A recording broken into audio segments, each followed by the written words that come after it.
Okay. Wala. Ayaw naman niya umusog. Ayan. Let's go na tayo.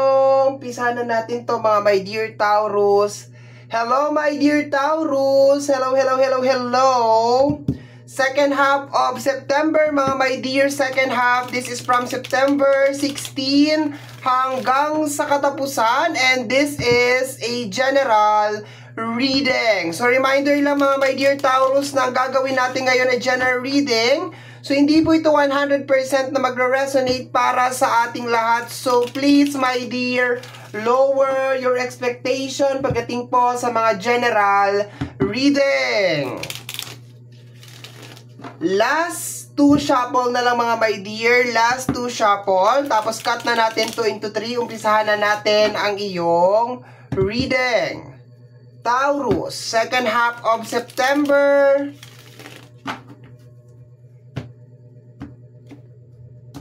Let's go, my dear. Pyramid spread tayo ngayon, mga my dear. Pyramid spread. Hanapin na natin ang iyong base card. Taurus, second half of September, mga my dear. My dear Taurus, we have here the energy of Judgment, okay? So, napapanahon na, okay? Meron mangyayari dito, my dear, okay? Meron mangyayari dito, hindi ko pa alam kung ano, pero parang sinasabi dito, my dear, napapanahon na. Tingnan natin, my dear, kung anong kasunod ng ating judgment. Merong mangyayari sa ating mga my dear Taurus, okay? The Ace of Cups, okay? Freedom. Freedom! Okay, so energy ng kalayaan, my dear, dahil nag-combine ng ating Judgment at saka ang ating Ace of Cups, okay? So, marami sa inyo, my dear, ang posibleng makaka-experience ng freedom or kalayaan, especially sa usapin ng emosyon, okay? Kasi yan yung energy ng dalawang card na yan, my dear, okay? So, dadagan pa natin para baka makakaalis na kayo, my dear, sa isang problema or isang sitwasyon na hindi ninyo gusto or magkakaroon kayo ng awakening, mga my dear. Maganda yung energy niya, my dear, so far. Okay, maganda yung energy niya so far, mga my dear. Okay, we have here the King of Swords. Okay, mabilisang pagbabago sa inyo, mga my dear. Okay? So, mabilisan na pagbabago. Baka biglaan na lang to, my dear. Biglaan mo na lang mararamdaman, ay, ayoko na.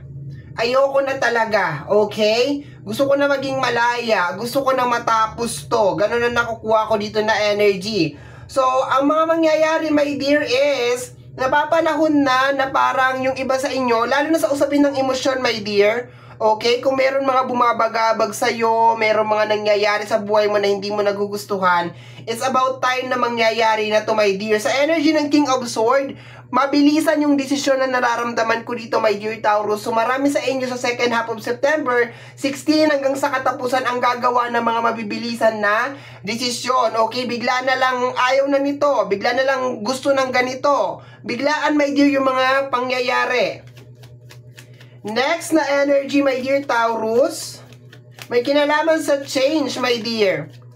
Okay? We have here the Nine of Wands. Isang bagay na hirap kang i-let go.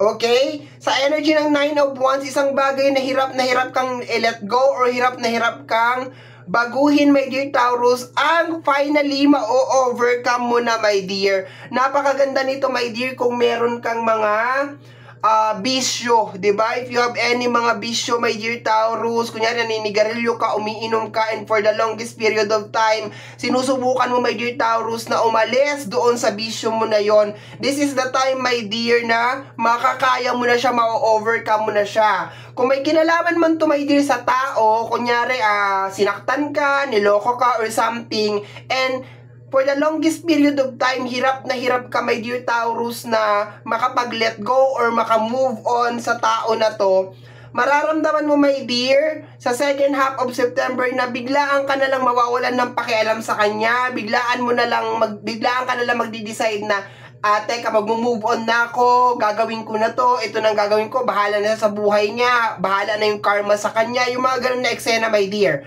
Pero, ang pinaka-overall na message ng iyong base card, my dear Taurus, second half of September, isang bagay na hirap mong i-let go. O isang bagay na nagpapahirap sa'yo, my dear Taurus, ang finally maaalis mo na or magagawa mo na sa second half of September, okay? Do you understand, children? Okay. Do you understand, children? Okay? Next, pangalawang layer ng ating pyramid, mga my dear. Tingnan natin. Ayun daw, ano to? We have here the Four of Wands, okay? Posibleng pamilya or relationship, okay? Posibleng pamilya or relationship.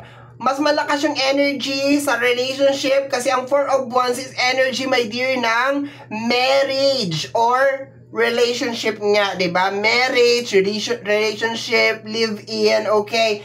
Pero ang nakukuha ko dito na scenario, my dear, is parang may nangyaring tension sa inyong dalawa and then parang may lamat na yung relasyon. Yun na nakukuha ko. Pero ang matatamaan nito, my dear, is relationship and family. Okay, yun na nakukuha ko, my dear. Parang finally, parang aalis ka na doon sa toxic na situation and mas pipiliin mo na, my dear, na mag-focus ulit sa buhay mo. Finally, di ba? Na parang na marirealize mo na nasasayang yung oras mo, nasasayang yung panahon mo sa mga ganitong mga eksena, di ba? So, yun na nakukuha ko dyan. Napakaganda lang yung energy. More on awakening, my dear. Next card is the Six of Wands. Ayun. Kaya naman pala, umiiral na naman ang pagiging ambisyoso at ambisyoso mo. Okay. So, marami sa inyo, my dear, walang masama sa pagiging ambisyoso at pagiging ambisyoso, ha? Pag wala kang ambisyon, mamatay ka na. Diba? Kasi karamihan sa ating mga Pilipino, ewan ko ba, pag sinasabing ambisyosa, galit na galit. Diba? Dapat naman talaga meron tayong ambisyon. Dapat we have a dream, diba? So, nagpaliwanag lang ako kasi baka merong ma-offend sa inyo. Okay? Walang masama doon, my dear. So, marami sa inyo, my dear, ang mag-i-aim talaga sa success. Okay? Mag-i-aim sa success. And I think kaya kasiguro finally, my dear, aalis doon sa stuck na energy, lalong-lalo na sa usapin ng emosyon, my dear. Yun kasi ang unang tatamaan, my dear, ng move on mo, yung emosyon. Yung minsan umiiyak ka na lang, tapos kung ano-ano mga negative na iniisip mo, my dear, na ganit, kesyo ganyan, kesyo ganon, yun kasi ang unang tatamaan, maaalis yung mga negative na yun, lalo na sa loob ng iyong puso, yung mga galit, yung mga puot. I can feel na meron din sa inyo, mga my dear, magpapatawad, pero not to the point na pababalikin mo yung tao na yon sa buhay mo. I think parang patatawarin mo na lang siya and then parang isosurrender mo na lang kay God yung tao na yon, kung meron man taong nanakit sa'yo or yung pamilya mo or something, kung sino man yung bumabagabag sa'yo, my dear. I think marami sa inyo, my dear, ang papatawarin na lang or parang ililet go na lang yung energy na yun, my dear. Kasi marami talaga sa inyo, my dear, ang pagtungtong ng second half of September 16, biglang ang energy mo, my dear, is more on success lang. Okay? Gusto ko maging successful, gusto ko ma-accomplish to, gusto ko more on success, more on achievement, my dear. Okay? Next, kung madadampot ko yung card, okay? Next, my dear Taurus, very, very nice energy. Okay? We have here the Seven of Wands. Yes, my dear Taurus, sa wakas, mga my dear, ipaglalaban na ninyo ang inyong mga pangarap. Maniniwala kayo ulit sa sarili ninyo na kaya ninyong gawin, kaya ninyong ibangon ang bandila. More on success ang iyong energy, ang iyong goal for second half of September is to be successful, na makamit mo ang iyong mga pangarap. Very, very nice. Tatanggalin mo lahat ang hate sa puso mo. Posibleng magkakaroon ng forgiveness, pero not to the point na pababalikin mo yung tao na yun. Patatawarin mo na lang siya, my dear, for the sake of peace of mind, yun na nakukuha ko dito. Marami sa inyo ang aalis sa mga toxic situation, yung mga sitwasyon, my dear, na parang hindi ko ba alam, pero hirap na hirap ka, my dear, na bitawan, hirap na hirap kang umalis doon sa sitwasyon na yon, hirap na hirap kang kalimutan siya, 'di ba? Finally, my dear, matatauhan ka na. Yes, yes, yes. Sasabihin mo, hindi worth it. Okay? Hindi nga deserve. Okay, my dear. Very nice yung energy. Congratulations, mga my dear. Okay, isa to sa mga pinakamaganda mong reading ngayong taon na to. Salamat naman at meron ka magandang reading.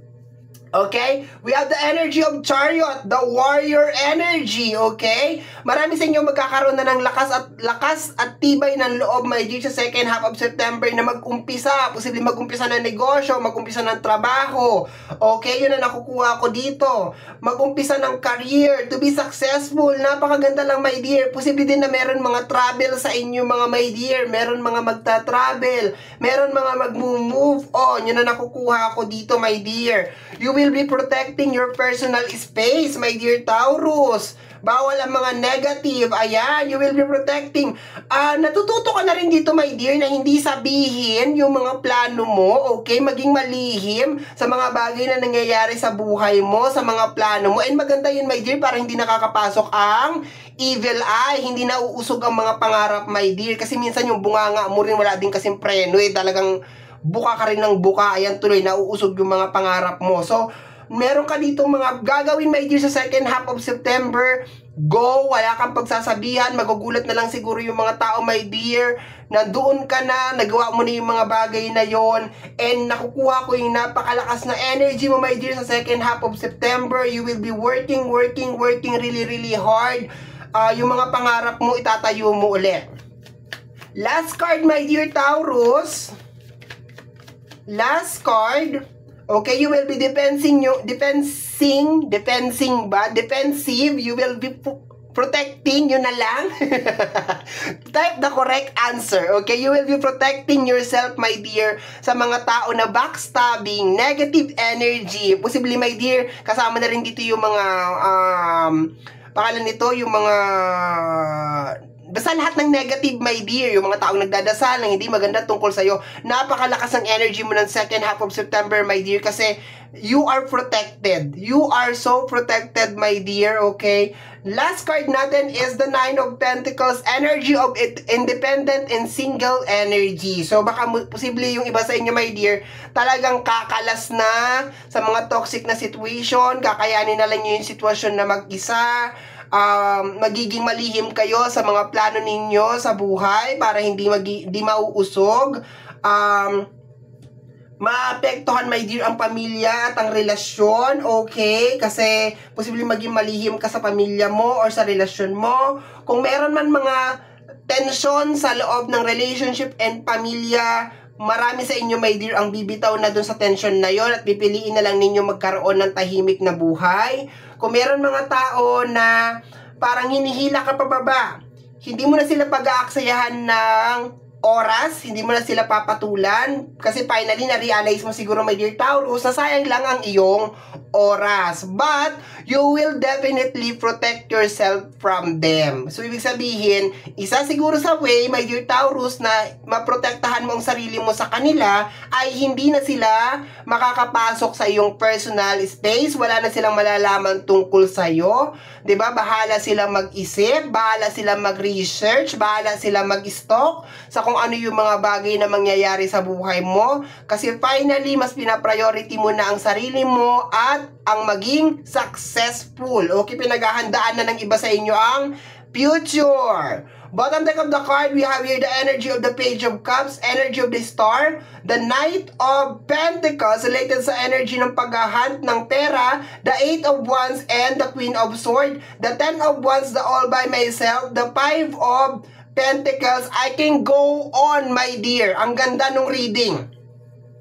Sa energy ng Page of Cups, you are controlling your emotion. Kinokontrol mo yung emotion mo. So, possibly, my dear, na hindi ka na madaling mabudol, hindi ka na madaling maawa. Okay? Sabi ko nga sa'yo, you are cutting connection, you are cutting boundaries, especially dun sa mga tao na masyado kang in-abuse, masyado kang, basta, masyado kang in-abuse. Energy ng star, energy pa rin ng balancing of emotion, pero connected pa rin sa iyong mga manifestation.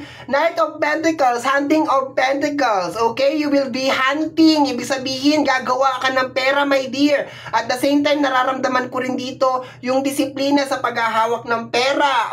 Hallelujah! Finally, matututo ng humawak ng pera.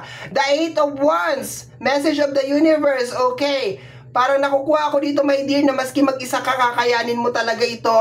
The Five of Pentacles related sa energy ng financial, lalo na yung mga problema na may kinalaman sa usapin ng financial, and the Wheel of Fortune. Okay, ano na sa ilalim? The Magician. Sabi ko sa'yo, my dear, I can go on. And ang ganda nung reading. Ibig sabihin, my dear, mga oportunidad na posibleng dumaan na sa'yo, posibleng dumaan na sa palad mo, na miss mo na yung opportunity, pero ang kagandahan sa second half of September, magbabalik ulit yung mga oportunidad na yan, and it's about time for you to grab them all. Congratulations mga my dear, ang ganda ng iyong reading. Isa ito sa pinakamagandang reading mo sa loob ng 2024. Diyos mio Marimar, kahit pa paano nagkaroon ka ng magandang reading. Okay, so my dear, yan ang reading mo para sa yung second half of September. Somehow my dear, kung nagustuhan mo to, especially kung napadaan ka lang, don't forget to subscribe. Pakiclick lamang po ang notification bell para ma-update ka sa aking mga upload. And free to like, free to share, free to comment sa lahat ng ating mga videos. Once again, my name is RJ, also known as Apple J. Maraming salamat po. And until next time, bye-bye. Thank you, my dear.